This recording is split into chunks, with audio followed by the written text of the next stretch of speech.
अस्सलाम वालेकुम नाज़रीन, मैं हूं मंसूर अली खान। प्रोग्राम में आपको खुश आमदीद कहूँगा। नाज़रीन, इस हफ्ते को लेकर पाकिस्तान तहरीक इंसाफ के वर्कर्स ये समझ रहे हैं कि हमारे लिए खुशखबरियाँ आना शुरू हो चुकी हैं।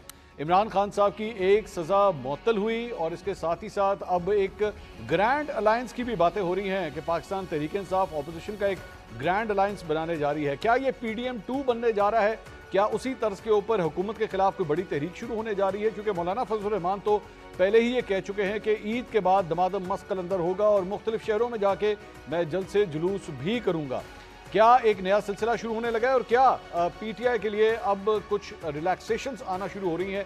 कई ऐसे उनके रहनुमा जो अंडरग्राउंड थे 9 मई के बाद से अब एकदम मीडिया के सामने भी आना शुरू हो चुके हैं, प्रेस कॉन्फ्रेंसें करना शुरू हो चुके हैं और साथ ही साथ सियासी तौर पर मुतहर्रिक भी होना शुरू हो चुके हैं। क्या यही सब कुछ होने जा रहा है या जिसे कहते हैं this is storm in the tea cup, ये सिर्फ और सिर्फ फर्जी बातें हैं, कुछ बड़ा नहीं होगा? इसी पे आज जरा रोशनी डालेंगे, तफसील से बात करेंगे और कानूनी तौर पे अदालती मामला में जो कुछ हो रहा है वो तो आपके सामने ही है।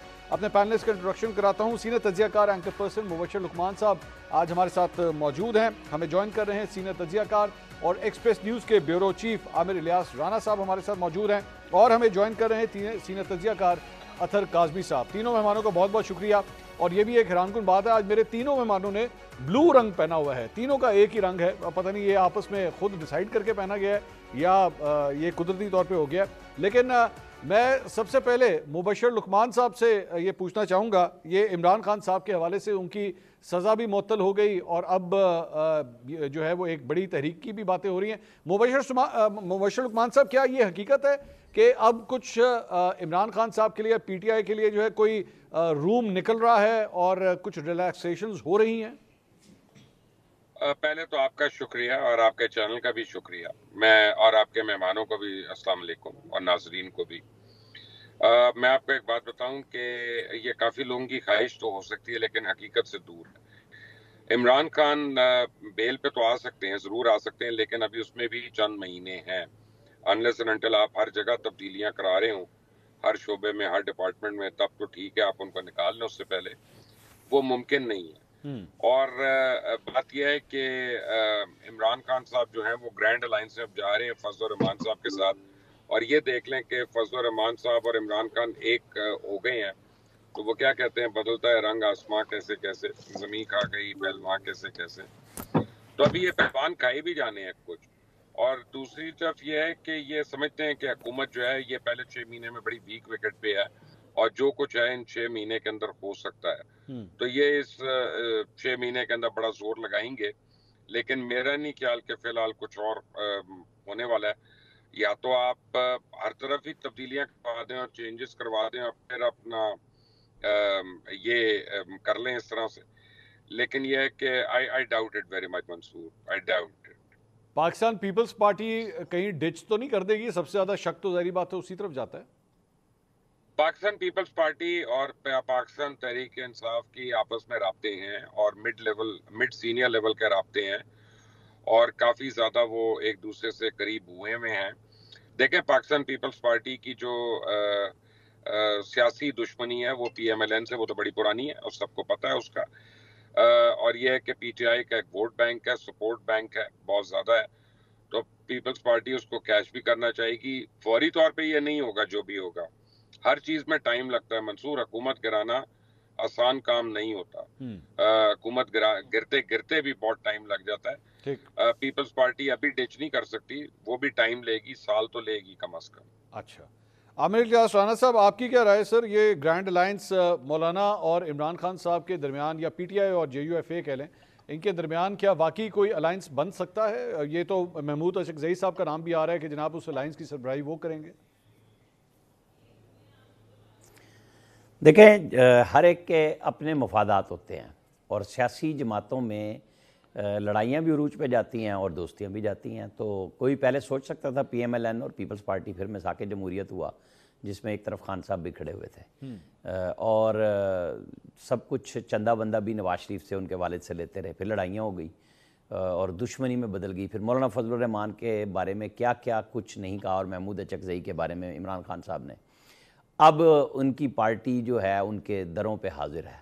ये सियासी मफादात खेल है, किसी भी वक्त क्या हो सकता है, क्योंकि सियासत में कोई भी चीज़ ये नहीं होती कि जी ये बिल्कुल लकीर खींच दी गई है, बल्कि सियासत क्या दुनिया के हर शोबे में और पाकिस्तान की सियासत के अंदर मौजूद तमाम इदारे, आज एक दुश्मन है कल दोस्त है, कल दोनों दुश्मन आपस में दोस्त हो जाते हैं और दोस्त दुश्मन हो जाते हैं, कोई ऐसा फ़र्क नहीं पड़ता। लेकिन अभी खान साहब का जैसे जिक्र हुआ, आपने पहले पूछा था कि बात हो रही थी कि जी उनकी ज़मानतें हैं, सब कुछ, एक माहौल तो बनना है और आप कब तक किसी को पकड़ के रखेंगे, ज़मानतें तो होनी है। लेकिन मुझे अभी तक कोई ऐसा इम्कान नज़र नहीं आ रहा कि इन केसों में ज़मानतों के बाद, बरी होने के बाद भी उन्हें छोड़ दिया जाएगा। अभी वो चलेगा काम, और अभी कोई तब्दीली ऐसी आ नहीं रही फौरी तौर पे, बल्कि जिस अदलिया को प्रेशर में ला रहे हैं वहाँ से और सख्त कड़वे फैसले पीटीआई के लिए और उनके हमनवाओं के लिए, हमनवाओं में अब आपने खुद ही समझना है, उन सब के लिए आएंगे। बहुत सारे नए जुडिशल रेफरेंस भी आ रहे हैं। और ये मैं ज़रा एक खबर, क्योंकि आप इस्लामाबाद के एक बाखबर सहाफ़ी हैं आमिर साहब, पिछले चंद दिनों से मीडिया और सोशल मीडिया के ऊपर चीफ जस्टिस को कोई एक्सटेंशन देने की बातें हो रही हैं कि जी कोई ऐसा हुकूमत कुछ प्लान कर रही है, कितनी हकीकत है इसमें? देखिए, दो चीज़ें हैं, अगर एक्सटेंशन देनी है या कुछ भी करना है तो आपको 2/3 अक्सरियत चाहिए। सेनेट में वो करीब करीब नज़दीक है और कौमी असम्बली में उनके पास है। तो आप अगर एक्सटेंशन किसी को भी देना चाहते हैं जो आइनी इदारे में है, कानून की नहीं बात कर रहा है, मतलब हमारे यहाँ फ़ौरन लोग चले जाते हैं आर्मी चीफ़ का तो एक्ट सब ने मिल के बनाया हुआ है, तो उसकी बात नहीं हो रही, ये बात अदलिया के बारे में हो रही है। लेकिन मेरा नहीं ख्याल कि इस वक्त ये लोग ढूंढ ढूंढ के ले आते हैं चीज़ें, कि अभी अक्टूबर है ना, अभी बहुत टाइम पड़ा हुआ है, अभी आपको IMF करना है, सब कुछ करना है। मेरा नहीं ख्याल कि कोई चीज़ इस वक्त डिस्कशन में भी है कि उनको एक्सटेंशन देनी है, अभी बहुत टाइम है, बहुत दूर की बात है ये। अतर काज़मी साहब, पाकिस्तान तहरीक-ए-इंसाफ में अच्छे सोर्सेज हैं आपके पास खबरें पहुंच जाती हैं। आमिर साहब को जो मैंने सवाल किया था वो तो ये था कि जनाब क्या उनके लिए मुश्किलात आसान होंगी, लेकिन वो फरमा रहे हैं कि जनाब जेल से बाहर आते हुए अनकरीब नज़र नहीं आ रहे। अतर काज़मी साहब को नज़र आ रहे हैं इमरान खान साहब जेल से बाहर आते हुए अनकरीब? नहीं, मुझे नहीं लगता, इसलिए कि जिस तरह दोनों मेरे मोजिज कोलीग्स ने फरमाया और बिल्कुल मैं उनसे एग्री करता हूं कि ये यहाँ पे मामला आइन और कानून का तो है नहीं है, इसलिए कि दोनों सीनियर दोस्तों ने ये नहीं कहा कि क्योंकि उनके लिए कानूनी मसाइल हैं ये मसला, उन्होंने कहा कि उनको बाहर नहीं आने देना। तो जब आपने इस चीजों के ऊपर फैसला करना है कि हुकूमत की क्या ख्वाहिश है कि वो कब बाहर आए, तो फिर जब हुकूमत चाहेगी तभी वो बाहर आएंगे। तो मेरे ख्याल में कानूनी से ज्यादा ये सियासी उनके केसेस हैं। इसी वजह से अब तो राना सनाउल्लाह साहब ने भी ये फरमा दिया कि जिस तरीके से उनको सजाएं दी गई उससे उल्टा हमें नुकसान हो गया। तो मुझे यही लगता है कि ये जब सियासत बदलेगी, कोई हालात बदलेंगे, तो तभी शायद उनके लिए शायद किसी किस्म की कोई रिलैक्सेशन हमें नजर आए। फिलहाल सजा मुअत्तल होती है, कोई उनका केस खत्म होता है, उसके बावजूद किसी ना किसी तरीके से उनको अंदर रखा जाएगा। आप ये देख लेना कि गुज़िश्ता 6 महीने के दौरान उनको मुल्क की किसी भी अदालत में पेश नहीं किया गया। जब से वो हुकूमत पाकिस्तान की तहवील में है, पंजाब हुकूमत की तहवील में है, पंजाब हुकूमत के जेल में है, ये तारीख में पहली दफा ऐसा हो रहा है कि एक वजीर आजम को जनाब 6 महीने किसी जमहूरी दौर के अंदर साबिक वजीर आजम को किसी अदालत में पेश ना किया गया। अतर साहब, लेकिन तो अतर साहब क्या ये एक्चुअली बाय डेफिनेशन ये आपकी स्टेटमेंट दुरुस्त होगी कि जी अदालत में पेश नहीं किया? अदालत में तो पेश किया गया है। आप ये कह दें कि मतलब कोर्ट की बिल्डिंग में नहीं पेश किया गया, अदालत में तो पेश हुए, अदालत तो जेल में लगती रही है। जेल में लगने वाली अदालत ना, जेल में लगने वाली अदालत और कमरा अदालत जहाँ पे उनको जज साहिबान कहते हैं कि उनको पेश किया जाए, प्रोडक्शन ऑर्डर जारी करते हैं, वहां पे वो नहीं आते ना। जेल के अंदर तो अदालतें जो हैं वो दहशतगर्दों के लिए लगती हैं, वो अदालत तो नहीं होती, वो मेक शिफ्ट एक अदालत है। और उधर जिस तरह के मुकदमात चले और जिस तरीके से उसमें फैसले आए, उसके ऊपर मेरा या राना साहब या मुबशर भाई का कोई मौकिफ नहीं है। उल्टा अपना राना सनाउल्लाह साहब कह रहे हैं कि इंतहाई भोंडे तरीके से वो मुकदमात चलाए गए। अदालतों में ऐसे मुकदमात नहीं चलाए जाते। अदालतों में जब मुकदमे चलते हैं पूरी दुनिया देखती है और वहां पे आइन और कानून के मुताबिक फैसले होते हैं। मुबशर साहब, इसका मतलब है फिर इमरान खान साहब के खिलाफ जो सजाएं दी गई हैं वो अपनी मॉरल अथॉरिटी लूज कर जाएंगी? उन केसेस में कुछ था ही नहीं। इमरान खान साहब के जनाब ऊपर लगाए हुए जितने इल्जाम थे, चाहे उनको सजा भी हो गई, लेकिन उनका ग्राउंड कोई नहीं था क्या? नहीं, देखें मंसूर, बात यह है कि ग्राउंड तो था, लेकिन हर सजा के ऊपर हम जस्टिफाई नहीं कर सकते। मसलन आपको मैं बताऊं कि सबसे इम्पोर्टेंट पॉइंट जो है ना वो है निकाह का केस जो है। या निकाह इद्दत का जो केस है, अब वो इंतहाई भोंडे तरीके से उसको किया गया। और मेरा ख्याल है कि जो इमरान खान के हक में नहीं भी है वो भी कहता है यार रहने तो है यार, ये तो एक जाती बात है, एक जाती चीज है, एक जाती फेल है इंसान का, और दोनों को एतराज नहीं है। वो काजी एतराज नहीं कर रहा, वो मुफ्ती एतराज नहीं कर रहा, तुम बुला बुला के लोगों से एतराज ले रहे हो। तो उस तरह की जो चीजें हैं वो तो ऑब्वियसली उनमें फॉल्ट्स हैं। ठीक है, लेकिन जैसे आप समझें कि ये अलकादर ट्रस्ट है या और चीजें आ रही हैं अभी, और जिसमें 9 मई है, इसमें मैं नहीं समझता कि वो कोई उनके साथ नरमी बरती जाएगी या बरतनी चाहिए। अब तो बरसी भी होने वाली है 9 मई की। इसी तरह तोशा खाना केस जो है ना जी, ये केस जो उसके अंदर जेल हुई, मैं पहले दिन से एक बात कह रहा हूँ, ये उनके वकला की नालायकी की वजह से हुई है। और कल भी मैंने गरीदा बीबी के शो में भी एक बात की थी, आप भी उसमें थे, कि इन्हीं शिकों के तहत मुझे खुद सजा हुई थी और मैंने वहीं पे कोर्ट से कहा था कि जी मुझे 1 हफ्ते की रेस्पाइट दें कि मैं सुपीरियर कोर्ट जाऊं। वो लॉ में मौजूद है, उन्होंने नहीं मांगा, वहां पे वो जज से लड़ाई करते रहे। आप देखें कि तहरीक इंसाफ के या इमरान खान के जो वकला हजरात हैं वो टिकटॉक पे आपको ज्यादा नजर आएंगे, अदालतों में कम नजर आएंगे। वो ज्यादा मीडिया टॉक्स पे नजर आते हैं, लेकिन और खुद इमरान खान ने कितनी बार उनको चेंज किया, इवन लतीफ खोसा साहब को ये कह के मुझे सही रिप्रेजेंट नहीं कर रहे। तो यस, जहाँ पे आप वन साइडेड बात नजर आ रही होती है, लग रहा होता है, तो वहाँ ज्यादती भी हो सकती है, लेकिन जेन्युइन बात भी हुई है। ऐसी बात नहीं, सारे केस तो गलत नहीं है, और जो गलत भी हैं वो किए गलत तरीके से गए या उनकी टाइमिंग गलत है। अच्छा, वैसे मुबश्शिर साहब, मैं आपकी मौजूदगी का फायदा उठाते हुए आपके एक दोस्त के बारे में आपसे सवाल करना चाहूंगा। अब जरा मेरी थोड़ी सी शरारत है तो पहले दरगुजर कर दीजिएगा मुझे। और वो दोस्त हैं आपके, चूंकि आपने टिकटॉक का जिक्र किया, तो शेर अफजल मरवत साहब, वो पिछले 1-2 दिन में काफ़ी प्रॉब्लम्स में नज़र आ रहे हैं, लग रहा है उनको साइडलाइन किया जा रहा है। वो खुद भी बड़े नाराज़ हैं, ट्वीट्स कर रहे हैं कि जनाब मेरे खिलाफ साजिश हो रही है पीटीआई के अपने अंदर से। क्या खबर है आपके पास आपके दोस्त के हवाले से? क्या वाकई साजिश हो रही है पीटीआई की कोर कमेटी के उनसे खुश नहीं है? जी जी, शेर अफजल मरवत जो है ना, वो एक दलेर आदमी है, ठीक है, और बड़ा ऑनेस्ट आदमी है। उन्होंने मेरे केसेस भी लड़े हुए हैं और वो जीते हुए भी हैं, ठीक है, तो मैं तो उनका मरूने मिन्नत भी हूँ। अब शेर अफजल मरवत साहब को जब मैंने कहा कि जी मैंने आपका इंटरव्यू करना है, तो उन्होंने मुझे ना नहीं किया, और उन्होंने मुझे पहले कहा था कि यार मुझे जो है ना पीटीआई वाले इसके बाद बहुत रगड़ा मारेंगे। अब पीटीआई वाले ये एक्सपेक्ट कर रहे थे कि वो इंटरव्यू में मेरे साथ आएंगे, या मैं उनको रगड़ा मारूंगा या वो मुझे मारेंगे, लेकिन दोनों ने ऐसा नहीं किया। हम दोनों एक फैक्ट्स के ऊपर बात करते रहे, न्यूज लेने की कोशिश करते रहे, और वहां से आप देखेंगे कि उस इंटरव्यू के बाद वो शेर अफजल मरवत साहब के साथ जो है वो एक वन साइडेड इफेक्ट शुरू हो गया। मैं उनकी बहुत रिस्पेक्ट करता हूँ, और मैं पीटीआई को भी, मैं, ये उनका राइट है, अगर पाकिस्तान तहरीक इंसाफ समझती है कि कोई उनकी पार्टी का अच्छा लीडर है या कमजोर लीडर है, ये तो उस पार्टी का राइट है। मैं उस पार्टी में नहीं हूँ, तो मेरा राइट नहीं है कि मैं उनको एडवाइस करूँ कि किसको आपको लीड करना चाहिए, वरना मेरी एडवाइस होती तो उसमें खुद बुशरा बेगम भी ना होती और बैरिस्टर गौर भी ना होते, लतीफ खोसा भी ना होते। नहीं, ऐसा क्यों कह रहे हैं आप? इससे कि मैं उनको नहीं समझता कि वो पीटीआई के साथ सिंसेयर हैं तीनों। बुशरा बीबी, मैं तो लीमा खान को भी नहीं समझता। बुशरा बीबी भी सिंसेयर नहीं है पीटीआई के साथ? आप देखें, वो अपनी जात के लिए, मैं उनको जितना मैं उनको मिला हुआ हूँ, ज्यादा नहीं मिला हुआ, थोड़ा 1-2 बार मिला हुआ हूँ, और जितनी बार मेरी उनसे बात हुई है, मैं समझता हूँ कि शी इज ऑल्सो वेरी यानी नार्सिसिस्ट। अच्छा, वो अपनी इर्द गिर्द ज्यादा रहती हैं, जैसा इमरान भी एक नार्सिसिस्ट है, नथिंग न्यू अबाउट दैट। लेकिन Bushra Begum is not sincere to PTI and PTI cause, she is sincere to getting power herself। वो तो खुद कई बार खान को कह चुकी हैं कि जी आप मुझे बना दें हेड और फिर देखें। अलीमा खान भी यही कोशिश करती रही।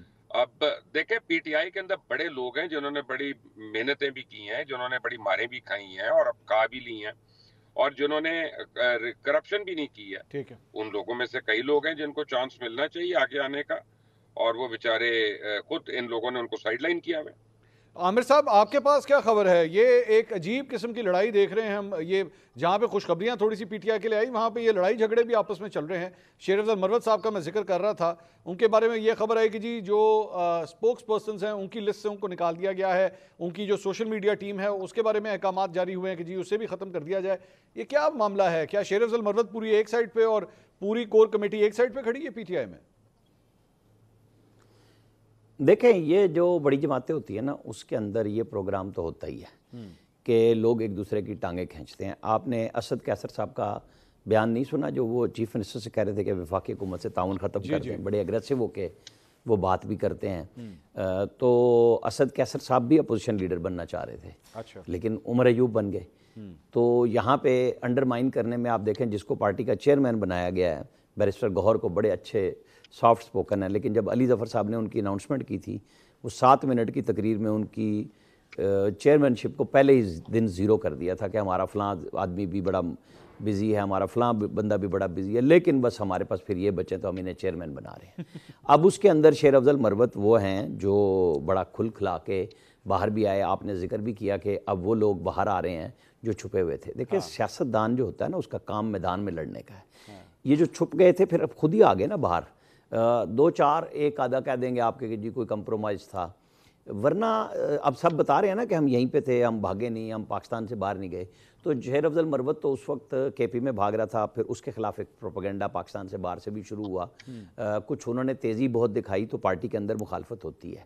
इसी तरह PMLN के अंदर अब आप देख लें कि जो लोग जीत गए हैं वो हुकूमत में आ गए, और जो हार गए हैं, राना सनाउल्लाह हो, मियाँ जावेद लतीफ़ हो, उनकी गुफ्तगू बिल्कुल ही बदल गई है। तो ये कोई ऐसी बात नहीं है जब लीडरशिप भी खास तौर पे ज़रा मुश्किल में हो। आमिर साहब, इमरान खान साहब वहाँ पे हैं। इसकी बेसिक बल्कि अच्छा कि आपने इसको आइडेंटिफाई किया। राना सनाउल्लाह साहब, मियाँ जावेद लतीफ़ साहब, मुर्तज़ा जावेद अब्बासी, शाहिद खाकान अब्बासी, मिफ्ताह इस्माइल, मोहम्मद ज़ुबैर, ये इनमें से कईयों ने तो मतलब कई ऐसे लोग हैं जिन्होंने इलेक्शन ही नहीं लड़ा, और कई ऐसे हैं जो इलेक्शन हार गए। ये इनकी जानिब से जो बयानात आ रहे हैं, आप समझते हैं इसकी बेसिक वजह ये है कि ये इस पार्लिमानी निज़ाम में शामिल नहीं हो सके, जिसकी ये फ्रस्ट्रेशन है, जिसकी वजह से बयानात आ रहे हैं? नहीं, देखें, आपने ना PMLN के 2 ग्रुप कर दिए। अब उसमें मैं मिफ्ताह इस्माइल, शाहिद खाकान अब्बासी और ज़ुबैर साहब को अलग करूँगा कि शाहिद खाकान अब्बासी साहब को एक दफ़ा PMशिप का चस्का हुआ तो वो ना अब उनके दिल से नहीं उतर रही, और उनके दिल पे लग गई बात कि शहबाज शरीफ को क्यों नवाज शरीफ ने वज़ीर आज़म बनाया था, मुझे दोबारा क्यों नहीं बनाया था जब वो PDM की गवर्नमेंट थी। ये कोई ऐसा इशू नहीं है, वो पेट्रोलियम मिनिस्ट्री में भरपूर हिस्सा लेते रहे, बस इससे ज़्यादा नहीं मैं बोलूँगा।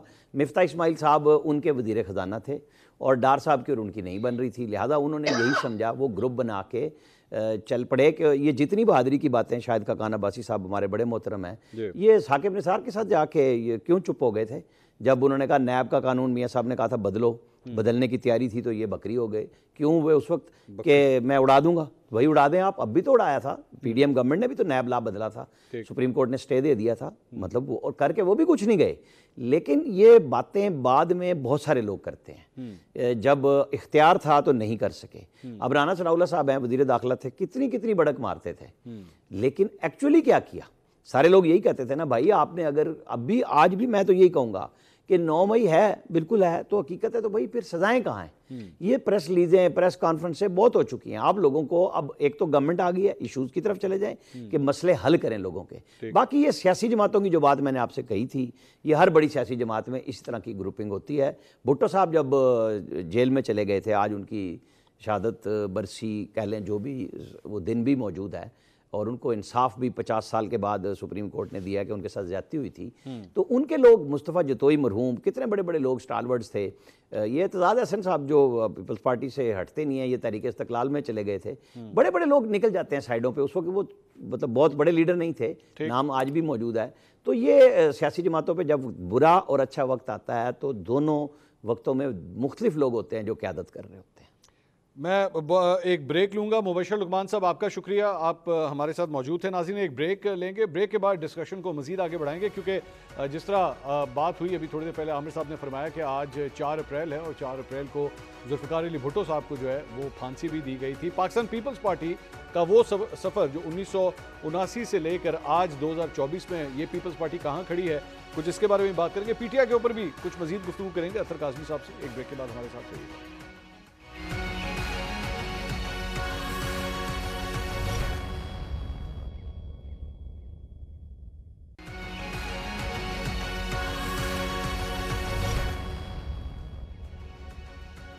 नाज़रीन, welcome back after the break. Break से पहले मुबशर लुकमान साहब हमारे साथ मौजूद हैं, अब मौजूद थे, और अब हमें राय साकिब साहब, सीनियर तजियाकार, उन्होंने भी हमें ज्वाइन किया है, उन्हें खुशामदीद कहेंगे। राय साहब, मैं आपसे ही एक सवाल करना चाहूँगा, क्योंकि पीटीआई की अंदरूनी खबरें जो हैं वो आप तक भी पहुंचती रहती हैं। हम थोड़ी देर पहले गुफ्तगू कर रहे थे शेर अफजल मरवत साहब के केस के हवाले से। क्या ये हीरो से ज़ीरो तक का सफ़र पूरा हो चुका है या अभी मजीद चल रहा है, या ये कुछ भी नहीं है बिला वजह, जिस तरह शेर अफजल मरवत साहब कह रहे हैं कि जी बिला वजह ढंडोरा पीटा जा रहा है, ऐसा कुछ भी नहीं है, मैं अभी भी पीटीआई का हीरो हूँ। आपके पास क्या खबर है? थैंक यू मंसूर साहब, ये आपका जुमला दुरुस्त है किसी हद तक कि हीरो से जीरो तक का सफर बड़ी तेजी से जारी है शेर अफजल मरवत साहब का। आज की कुछ देर पहले की डेवलपमेंट्स में आपको बता देता हूं कि कुछ लोगों से जो कोर कमेटी का हिस्सा है पाकिस्तान तहरीक इंसाफ का, उनसे मेरी बात हो रही थी और मैंने कैटेगोरिकली पूछा कि ये क्या हो रहा है कि एक दिन आप लोग अनाउंस करते हैं कि ये 4-5 लोग जो हैं ये है कोऑर्डिनेटर, फिर उसके बाद आप एट वंस चेंज कर देते हैं। तो उसके ऊपर मुझे बताया गया कि जी जो सियासी लोग थे उनको एक बार का सामना था, उनको रोका जाता था। बहुत सारे सियासी लोग, उमर यूब साहब हो जाए, शिबली फराज साहब तो चले मंजर आम पर अब आए हैं, लेकिन बहुत सारे लोग इस तरह के हैं जिन्होंने पहले भी इमरान खान साहब से मिलने की कोशिश की तो उनको नहीं मिलने दिया जाता था। सो हमें बहुत सारे डाउट्स थे एट दैट टाइम के पता नहीं जो लिस्टें आगे कोऑर्डिनेट होती हैं उनके अंदर कोई प्रॉब्लम है। सेकेंडली, जो सबसे बड़ी रिजर्वेशन कोर कमेटी के लोगों की थी वो ये थी कि अंदर से जो इमरान खान साहब की गुफ्तगू होती थी वकला के साथ, वो बाहर आते उसका कुछ ना कुछ तब्दीली आ जाती थी कि अंदर से कुछ पैगाम आता था और वो जब बाहर मीडिया पे आता था, जब वकला मीडिया पे बात करते थे तो वो पैगाम में कुछ तब्दीलियां आ जाती थी। तो उनको ये लगता था कि वकला ने पार्टी को हाईजैक कर लिया हुआ है और यही वजह थी कि कोर कमेटी की जानिब से अब बड़ी रेजिस्टेंस आ रही थी कि अब सियासी लोगों को एक्टिवेट किया जाना चाहिए। अब सियासी लोग जो है, क्योंकि उन्हें जमानतें शमानतें मिल गई हैं, कुछ असेंबलीज में पहुंच गए हैं, तो उनको उनका ड्यू शेयर मिलना चाहिए। और इसी वजह से ये एब्रप्ट चेंजेस आई हैं। और रही बात के दो लोगों की, उमैर न्याजी साहब की और शेर अफजल मरवत साहब की, तो ये 8 फरवरी के इलेक्शन से पहले भी लोगों को बहुत सारी रिजर्वेशंस थी वकला के ऊपर, और वो थे टिकट्स के इशू। या पाकिस्तान तहरीक इंसाफ के एट दैट टाइम जो हिमायत जिन उम्मीदवारों की कर रही थी, वहां पर भी ये था कि जो वकला हैं वो अपने को वकला या जो चैम्बर में बैठते हैं उनको नवाजने के लिए उनको टिकट दिए गए। उसकी एक मिसाल मैं अक्सर दिया करता हूँ, चिराज रांझा साहब मंडी बहाउद्दीन से, अलीमा खान साहिबा के कुछ केसेस में वकील थे, उनको टिकट दे दिया गया था। बाद में कोर कमेटी ने और जो पॉलिटिकल विंग है पाकिस्तान तहरीक इंसाफ, उन्होंने बड़ा शोर मचाया, वो टिकट चेंज हो गया। इस तरह काफी सारे केसेस थे जो रिपोर्ट हुए थे। सो अभी तक जो लेटेस्ट है, शेर अफजल मरवत साहब कम बैक तो करेंगे, at some point come back तो करेंगे, बिकॉज तहरीक इंसाफ में खान साहब की अपनी जो फैमिली है उनके वहां पर रवाबित काफी अच्छे हैं। सो कम बैक तो होगा, लेकिन for right now political side जो है तहरीक इंसाफ की, उसने सियासी जमात को एक बार फिर से टेक ओवर कर लिया। अच्छा अतहर साहब, ये मेरे लिए बड़ी हैरानगी की बात होती है, जिस तरह राय साहब अभी फरमा रहे थे जी वकला ने जो है वो टेक ओवर कर लिया। वकला किस तरह टेक ओवर कर सकते हैं जब तक इसकी कोई अप्रूवल जो है वो खान साहब की तरफ से ना मिलती हो या खान साहब का ग्रीन सिग्नल ना हो? तो ये हो नहीं सकता। और ये जो भी वकला थे, चाहे वो शेर अफजल मरवत हों या बैरिस्टर गौहर हों या उमैर न्याजी हों या खोसा साहब हों, कोई भी हों, आखिर खान साहब के अप्रूवल के बगैर तो नहीं हुआ होगा ना ये? जी बिल्कुल, देखें जिस तरह के सर्कमस्टांसेस थे उसमें सूट करता था खान साहब को और जमात को कि इस तरह की शख्सियात सामने आए। उस वक्त आपने जिस तरह पहले भी यहाँ पे जिक्र किया कि तमाम जो लीडरशिप थी वो तो वैसी रूपोश थी, उन पे मुकदमात थे। तो ऐसी सूरत हाल में कुछ लोग ऐसे चाहिए थे जो आगे फेस बने, सामने निकले, पार्टी को जिंदा रखें। तो शेर अफजल मरवत साहब पे बहुत ज्यादा तनकीद होती है, उनके हवाले से बहुत सारे तहफुजात का इजहार किया जाता है जो खान साहब तक भी पहुंचाए गए हैं और मुतअद्दिद बार पहुंचाए गए हैं। लेकिन जिस किस्म का किरदार वो अदा कर रहे थे वो मेरे ख्याल में उस वक्त और कोई नहीं अदा कर सकता था। तो इसी वजह से वकला आपको हर जगह पे नजर आते थे। लेकिन इसमें भी कोई दो राय नहीं है कि जब खान साहब बाहर आएंगे तो बहुत सारे लोग जो आपको सामने नजर आ रहे हैं या दाएं बाएं नजर आ रहे हैं वो आपको बिल्कुल नजर नहीं आएंगे। आज अगर आप देख लें, शेर अफजल मरवत या उमैर न्याजी साहब की मुलाकात नहीं हुई तो दो ऐसी शख्सियात को मिलवाया गया जिनका खान साहब ने अंदर से जो लिस्ट भेजी थी उस पर नाम ही नहीं था। सैफुल्लाह न्याजी और शाह फरमान साहब, उनका उसके ऊपर वो उनसे उन्होंने ना मिलने की ख्वाहिश का इजहार किया, लेकिन किसके कहने पे उनको ले जाया गया, क्यों सियासी क़यादत उनको लेके गई? ये लोग तो एक तरह से पार्टी से अलग हो चुके थे। तो बहुत सारे इश्यूज हैं और इशू वही है, कम्युनिकेशन गैप है, लीडरशिप आपके अंदर है, शाह साहब अंदर है, चौधरी परवेज इलाही साहब अंदर है, खान साहब अंदर है। तो इस तरह के मामला चलते रहेंगे। पर मैं समझता हूँ कि खान साहब को सूट करता है। पार्टी अगर बाहर बहुत ज्यादा मजबूत होगी तो खान साहब अंदर कमजोर हो जाएंगे। ये क्या बात है? ये क्या बात हुई? ये मैं आपको, आप मान लें मेरी बात, जब पार्टी बहुत मजबूत होती है तो लीडरशिप कमजोर हो जाती है। नहीं, इस पे आप जरा 1000 वाट का एक जरा बल्ब वाली रोशनी डालें, जरा मुझे नहीं समझ आई इस बात की। मैं आपको बताता हूँ, पार्टी के देखें, अगर आपकी पार्टी इतनी अगर आप देख लें कि जब खान साहब की हुकूमत का खात्मा हुआ, खान साहब जेल में चले गए, पार्टी पीछे से मजबूत रहती तो वो जनाब उनको बहुत सारी सीटें भी मिल जानी थी और वो पार्टी चलती रहती, अंदर से नई क़यादत भी सामने आ जानी थी। और यहाँ पे तो बड़ी शर्तें लगाई गई कि फलाना शख्स जो है वो क़यादत संभालने के लिए तैयार है, अच्छा। फलाना भी तैयार है। लेकिन जिस तरीके से क्रैकडाउन हुआ, वो पार्टी कमजोर हुई और खान साहब मजबूत हो गए। तो मेरे ख्याल में इस वक्त जो है पार्टी तभी मजबूत होगी जब खान साहब बाहर आएंगे। और खान साहब को ये मॉडल सूट करता है, वो नहीं चाहते कि कोई बहुत बड़ी क़यादत बाहर बन जाए जिसके पीछे अवाम चल पड़े, और ना ही अवाम उसको मानेगी। किसी भी जमात के अंदर आप देख लें यही सूरत हाल होती है। जमात जो है वो खान साहब की है, और इस वक्त मेरी जाती राय हो सकता है गलत हो, पाकिस्तान तहरीक इंसाफ की जो सियासत है ना, वो जैसे कहते हैं ना फिल्म में इंटरवल आया हुआ है, समोसे शो से लोग खा रहे हैं, हीरो बाहर आएगा तो फिल्म दोबारा आगे से शुरू होगी। हीरो बाहर आएगा, भाई क्या बात है।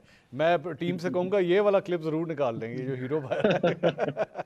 अच्छा आमिर साहब, ये क़यादत के फुकदान की बात हो रही थी तो थोड़ा सा नवाज शरीफ साहब के हवाले से भी बात कर लेते हैं। जब से इलेक्शन हुए हैं 8 फरवरी से, तब से मियाँ साहब की अपीयरेंसेस बहुत कम हुई हैं। उन्होंने सेनेट के अंदर आके वोट डाल दिया, वोट टेकिंग सेरेमनी के अंदर नज़र आ गए, 1-2 पंजाब की मीटिंग्स के अंदर नज़र आए, अपनी बेटी की साहबजादी की वोट टेकिंग सेरेमनी में नज़र आए। इसके अलावा फ़िलहाल मियाँ साहब की कोई प्रेजेंस नज़र नहीं आ रही, हमें नज़र नहीं आ रही या हमें दिखाई नहीं जा रही। आपकी क्या राय है? देखें, जब नवाज शरीफ वज़ीर आज़म नहीं बने और उन्होंने शहबाज शरीफ को नामज़द कर दिया, तो फिर पॉलिटिकल सरगर्मी में तो उनकी जितनी बहुत सारे लोगों को तो ये भी कबूल नहीं था, बल्कि बहुत सारे लोगों ने दावे किए थे कि बस ये हो गया शहबाज शरीफ का इलेक्शन, इसके बाद वो लंदन चले जाएंगे और वो असम्बली में भी नहीं आएंगे। लेकिन वो सेनेट का आखिरी वोट भी इसहाक डार को, जो इस मरहले के वोटिंग ज़ायरा थी, अब तो सेनेटर अपने चेयरमैन को मुंतखब कर लेंगे शायद 9 तारीख को, वो आए और वोट करके चले गए। वो इसके अलावा वो तभी मुतारिक होंगे ना कि अगर वो पार्टी के खुद सदर बन जाएं और फिर पार्टी को मुनज़म करने चल पड़े। लेकिन वो मरियम नवाज को भी तो उन्होंने ही नामज़द किया हुआ है ना वज़ीर आला के तौर पे, और वो उन्हीं के साथ मीटिंग्स में नज़र आ रहे हैं। अभी वो माहौल नहीं है कि आप ये कहें कि जी नवाज शरीफ को इतना मुतारिक हो जाना चाहिए। लोगों में जवाब देना होता है, आपको सवाल होते हैं, लोग पूछते हैं। तो अभी तो ये पार्टी जो हुकूमत में आके इत्तेहादी जमात की सूरत में बैठी है, अपनी बका की जो हुकूमत के साथ है उस जंग को लड़ रही है ना, कि यहाँ पे कोई पॉलिटिकली पंजाब में तो वो कुछ दे सकते हैं, मरकज़ में तो देने के लिए भी कुछ नहीं है आपके पास, क्योंकि बजट ही नहीं होता है। तो नवाज शरीफ की जितनी प्रेजेंस ज़रूरी है उतनी है, और आगे चल के कुछ अरसे के बाद हम कह सकते हैं कि शायद वो ज़्यादा हो, ये भी नहीं कह सकते कि बहुत ज़्यादा हो, लेकिन वो कुछ सरगर्म नज़र आएंगे। वो जाएंगे भी सही बाहर, कोई उनके ऊपर पाबंदी नहीं है, अब वो फ्री हैं। पहले वो बिल्कुल इजाज़त लेके आए थे, ज़मानत लेके आए थे, अब वो बरी हैं।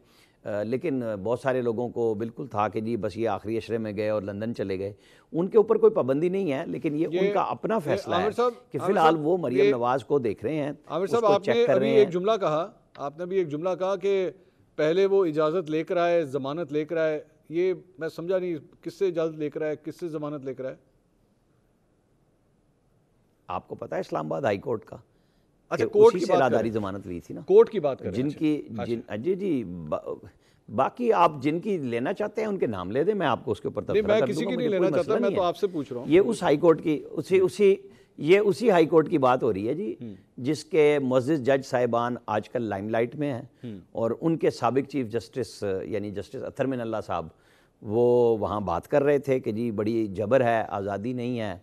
और वहीं बैठ के जस्टिस मंसूर अली शाह जो इस वक्त सीनियर मोस्ट जज हैं, उन्होंने कहा कि हम हाई कोर्ट में मदाखलत नहीं करना चाहते, लेकिन अगर हाई कोर्ट का चीफ जस्टिस नहीं बोलता या कोई भी रिस्पेक्टिव हाई कोर्ट में नहीं होता ऐसा, तो हम उसके लिए गाइडलाइन देंगे। लेकिन अत्तर मिनल्ला साहब खामोश थे जब एजाजुल हसन साहब को सुप्रीम कोर्ट से हाई कोर्ट को अंडरमाइन करते हुए इस्लामाबाद को, जब ये चीफ जस्टिस थे, पनामा में बिठा के मॉनिटरिंग जज और एहतसाब अदालतों पे बिठाया था। ये बिल्कुल शख्सी आज़ादियों पे नहीं बोले, बल्कि अदलिया की आज़ादी पे भी बात नहीं की कि हाई कोर्ट की जुरिस्डिक्शन में सुप्रीम कोर्ट के जज का काम नहीं था आने का, लेकिन ये नहीं बोले। लेकिन हाँ, उनकी जब मर्जी थी उन्होंने जैक ब्रांच का पर्चा और बगावतों के पर्चे फ़ौरन ख़त्म कर दिए। ये जज की फ्री विल है। इसीलिए ये क्वेश्चन हुआ कि जो 6 हाई कोर्ट के जज थे, इन्होंने तौहीन अदालत क्यों नहीं लगाई, इनको सिर्फ डीसी ही क्यों मिला तौहीन अदालत के लिए। जिन लोगों ने पामाली की इनके बकौल के हमारी उसमें अदलिया की आज़ादी में आए, उनको बुला के एक एक कंटेम्प्ट नोटिस देते, सजाएं देते खड़े खड़े। ये दे सकते हैं, इन्होंने दी हुई हैं। ये जब ये कह सकते हैं जज साहिबान कि जी आप 200 लोग बगावत कर दें, यहाँ पे आप प्रेस कॉन्फ्रेंस कर दें, तो ये भी कर सकते थे। ये बड़े हमारे यहाँ मसला है। मैं तो मंसूर साहब आजकल सिर्फ एक बात कर रहा हूँ कि अगर आपने अदलिया को ठीक करना है, इसमें चिट पे भर्ती बंद कर दें, इसमें चैम्बरों की भर्तियां बंद कर दें, सब कुछ ठीक हो जाएगा। अच्छा जी, चीफ जस्टिस साहिबान की चिट आती है ना, चैम्बरों की चिटें आती हैं, क्यों आती हैं जी? आप पीएम तो भर्ती नहीं करने देते इश्तिहार के बगैर, आप आला अदलिया में कैसे चॉइस पे लेते हैं? आप पब्लिक से पूछें, ये जज थे तो इनका क्या कंडक्ट था हाई कोर्ट में, अगर लोअर जुडिशरी से आ रहे हैं तो वहां से भी पूछें, हाई कोर्ट में जब आ रहे हैं वकील थे तो क्या कर रहे थे? ये पूछना चाहिए, ये लोगों का राइट है, जमहूरियत इसका नाम है। ये नहीं है कि ये मेरा चैम्बर, ये तेरा चैम्बर, ये उसका वकील, ये उसका वकील। यही तो मसला है। अदलिया यहाँ आके तबाह हुई है। वो एतजाज हसन साहब कहते नहीं फिरते अदलिया होगी माँ के जैसी। क्या किया उस अदलिया के साथ, उस चीफ जस्टिस के साथ, और फिर चीफ जस्टिस ने उनके साथ क्या किया? हमें और आपको, यानी आम आदमी को खिलवाड़ में डाला गया कि जनाब हमें अदलिया और इंसाफ दिखाया गया और अपने अपने जज अपॉइंट करवाए गए। वो एतजाज साहब जो है वो अदलिया के बारे में शायद नहीं कहते कि वो होगी माँ के जैसी, रियासत होगी माँ के जैसी। मेरे ख्याल में जुमला ये था, लेकिन चले ठीक है। वैसे मैं कॉन्टेक्स्ट समझ गया हूँ, आप जो कॉन्टेक्स्ट कह रहे हैं वो बात देखें। उस वक्त मैं इसको जानबूझ के ये कहता हूँ मंसूर भाई कि वो किसी और रियासत के लिए नहीं चल रहे थे, वो उस वक्त चीफ जस्टिस ऑफ पाकिस्तान के लिए चल रहे थे ना, कि ये होगी रियासत माँ के जैसी। लेकिन फिर क्या हुआ? ठीक है, क्या हुआ? एक ब्रेक लेते हैं, उसके बाद जरा मैंने पीपल्स पार्टी के बारे में भी बात करनी है कि पीपल्स पार्टी का ये सफ़र जो जुल्फ़िकार अली भुट्टो साहब से लेके आज फैसल वाडा साहब तक को वोट देने तक आया है, यही होना चाहिए था क्या?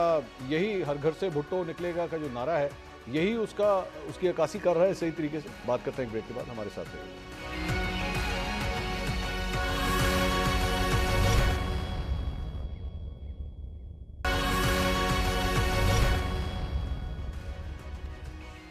Welcome back after the break.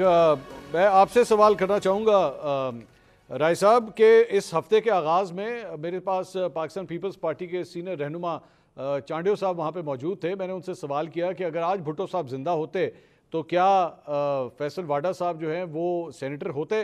तो उन्होंने कहा नहीं, वो नहीं होते, और उन्होंने कहा ये मजबूरी है, ये हालात हैं, सियासत के तकाजे हैं जिसकी वजह से सब कुछ करना पड़ता है। तो राय साहब ये वाकई ये हकीकत है, यही ग्राउंड रियलिटी है? पीपल्स पार्टी को भी अब एहसास हो गया है कि भाई ये करना पड़ता है, आपको एक शख्स जो है आपकी पार्टी में ना भी हो लेकिन उसे सपोर्ट करना पड़ता है, यही होगा? अब इसी तरह ही सियासत चलेगी राय साहब?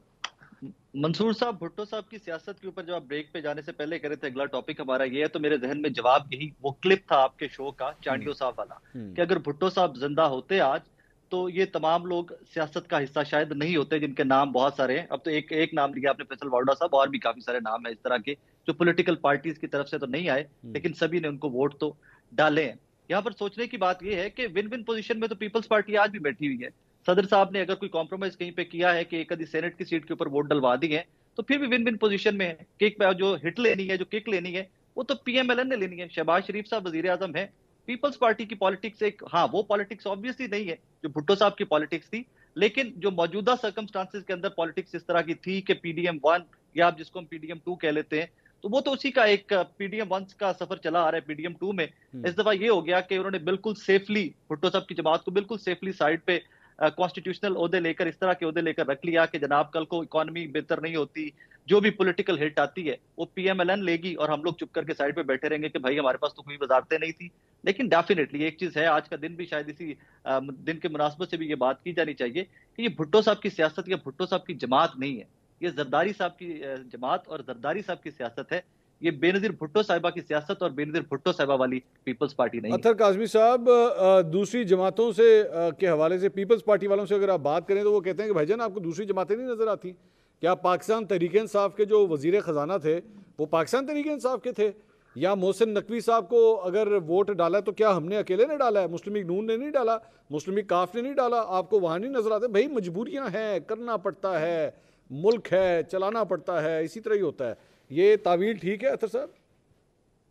देखिए, अगर वो दे रहे हैं तो ठीक ही होगी, तो वो दे रहे हैं, हमें क्या एतराज है? उन्होंने वो जिस मर्जी को मुंतखब करवाएं, हमें तो खुशी है कि जनाब वो सियासत कर रहे। देखिए अतर साहब, आपका नहीं दिल करता आप किसी दिन पीसीबी चेयरमैन बने? आपका नहीं दिल करता? जी मेरा बहुत दिल करता है, पर मसला ये है कि मुझे ये भी पता है कि मैं वो नहीं बन सकता हूँ। और इसमें इशू ये है कि देखिए, अगर हम भुट्टो साहब की सियासत की बात करें ना, हम बहुत ज्यादा उसको रोमांटिसाइज करते हैं, पर माजरत के साथ भुट्टो साहब वही है ना जिन्होंने शेख मुजीबुर रहमान की 160 सीटें नहीं मानी थी और कहा था कि 83 सीटों के साथ मैं वजीर आजम बनूंगा। भुट्टो साहब वही है ना जिन्होंने 1977 में अपने मुखालफिन को कागजात नामजदगी जमा नहीं यार करवाने दिए अतर भाई थे। आज छोड़ें, आज का दिन छोड़ दें, आज का दिन ना रहने, आज मेरे ख्याल में दिन ऐसा है, आज बरसी है, आज का दिन चलें, छोड़ें। ठीक है। नहीं, मैं हाँ वो बात कर रहा हूँ ना कि जो ग्राउंड रियलिटीज है कि वो ये है कि सियासत में यही सब कुछ होता रहा है। अगर आप आगे भी चलते रहे तो उस जमाने में भी बहुत सारे कॉम्प्रोमाइजेस होते थे, आजकल भी बहुत ज्यादा कॉम्प्रोमाइजेस हो रहे हैं। लेकिन अब वो जो इस तरह भी यहाँ पे फरमाया गया कि अगर भुट्टो होते तो ये शख्सियत होती, इवन अगर शहीद बीबी होती तो क्या आसिफ जरदारी आज पाकिस्तान के सदर होते? कोई एक भी पाकिस्तान पीपल्स पार्टी का सीनियर बंदा ये कह सकता है? आप उनसे ऑफ द रिकॉर्ड बात करें, अगर आज शहीद बीबी होती तो आसिफ जरदारी सदर होते पाकिस्तान के। आमिर साहब जो है ना, आमिर साहब हम सब में से ज़्यादा एक्सपीरियंस है, उन्होंने बहुत कवरेज भी की है, उनसे पूछते हैं। आमिर साहब, हम तो जुल्फ़िकार अली भुट्टो साहब की बात कर रहे थे, मोहतरमा शहीद बेनज़ीर भुट्टो साहिबा अगर आज हयात होती तो क्या पाकिस्तान पीपल्स पार्टी ऐसी ही होती जो हमने देखा है सेनेट के इलेक्शंस में? 1988 में उन्होंने इक़्तिदार किस तरह लिया था? कंप्रोमाइज़ करके लिया था ना। वज़ीर ख़जाना, वज़ीर ख़ारजा, पाकिस्तान की क्या दुनिया की सियासत में दिल नहीं होता। जिनकी हम बातें कर रहे हैं, क्या जिस तरह मोहसिन नकवी आ गए, वहाँ से काकड़ को बीएपी ने अपनी ही पार्टी के बंदे को आज़ाद जितवा दिया। अच्छा, अब आप देखें कि सादिक संजरानी जब सेनेटर बने तो आसिफ अली जरदारी ने गोद लिया था और इमरान खान ने आके हंसी खुशी वोट दिया था। जब PMLN के वो लोग लौटे हुए थे तो शिबली फराज साहब कह रहे थे कि ये इन लोगों ने ज़मीर की आवाज़ पे वोट दिया है। आपको पता है हमारी कोई भी सियासी जमात इन मानों में पूरा नहीं उतरती। हम सिर्फ तबसरे के लिए बात कर सकते हैं, ये सारे एक जैसे हैं, इक़्तिदार के लिए सब कॉम्प्रोमाइज़ करते हैं। और किसने नहीं किया? मुझे सिर्फ नाम बता दें। मैंने बड़ी पार्टियों के जो इक़्तिदार में रही हैं सब ने कॉम्प्रोमाइज़ किए हैं, फिर जाके इक़्तिदार के नज़दीक होते हैं। अभी आज शहबाज शरीफ जो वज़ीर आज़म हैं तो उनके भी तो कॉम्प्रोमाइज़ मौजूद हैं। इमरान खान कल जब थे तो उन्होंने रिग्रेट पब्लिकली नहीं कहा कि मुझे भाजपा के चक्कर में मैं आ गया, और हालांकि वो उससे पहले भी कहते थे मैं इत्तेहादी नहीं लूंगा, लेकिन उन्होंने परवेज़ इलाही को बड़ा डाकू कहा और फिर उसके साथ इत्तेहादी किया। मतलब हम किस-किसका नाम बहुत शुक्रिया आमिर इलियास राना साहब आपका, राय साकिब साहब आपका भी, अतर कासमी साहब आपके। नाज़रीन, प्रोग्राम से अब तक इतना ही। अगले हफ्ते इंशाल्लाह आपसे दोबारा मुलाकात होगी। अल्लाह हाफ़िज़।